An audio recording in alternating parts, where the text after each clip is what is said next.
ಗಾಂಜಾ ಸಾಗಾಟ ಮಾಡಿ ಮಾರಾಟಕ್ಕೆ ಯತ್ನಿಸಿದ ಆರೋಪಿಯನ್ನ ಬಂಧಿಸಿ 1,56,000 ರೂಪಾಯಿ ಮೌಲ್ಯದ 3 ಕೆಜಿ 138 ಗ್ರಾಂ ಗಾಂಜಾವನ್ನ ಮಂಗಳೂರಿನ ಪಣಂಬೂರು ಎಸಿಪಿ ತಂಡ ಮತ್ತು ಕಾವೂರು ಠಾಣೆಯ ಪೊಲೀಸ್ ತಂಡ ವಶಪಡಿಸಿಕೊಂಡಿದೆ.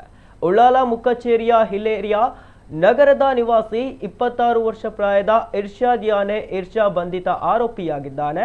ಮೇ 13ರಂದು ಮೇರಿ ಹಿಲ್ ಹೆಲಿಪ್ಯಾಡ್ ಮೈದಾನದ ಬಳಿ ಸಾರ್ವಜನಿಕ ರಸ್ತೆಯ ಬದಿ ಗಾಂಜಾ ಮಾರಾಟ ಮಾಡಲು ಸಾಗಾಟ ಮಾಡುತ್ತಿದ್ದ ಬಗ್ಗೆ ಮಾಹಿತಿ ಪಡೆದ ಪೊಲೀಸರು ಆರೋಪಿಯನ್ನ ವಶಕ್ಕೆ ಪಡೆದು ತಪಾಸಣೆಗೆ ಒಳಪಡಿಸಿದಾಗ ಆತನ ಬಳಿ ಗಾಂಜಾ ಪತ್ತೆಯಾಗಿದೆ.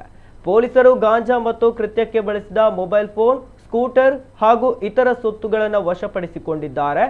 ಆರೋಪಿ ಇರ್ಷಾದ್ ಮೇಲೆ ಈ ಹಿಂದೆ ಉಳ್ಳಾಲ ಪೊಲೀಸ್ ಠಾಣೆಯಲ್ಲಿ ಸಶಸ್ತ್ರ ಕಾಯ್ದೆಯಡಿ ಹಾಗೂ ಮಂಗಳೂರು ಸಿಎಸ್ಪಿ ಠಾಣೆಯಲ್ಲಿ ಎನ್ಡಿಪಿಎಸ್ ಕಾಯ್ದೆಯಡಿ ಪ್ರಕರಣ ದಾಖಲಾಗಿತ್ತು ಎಂದು ಪೊಲೀಸ್ ಪ್ರಕಟಣೆ ತಿಳಿಸಿದೆ.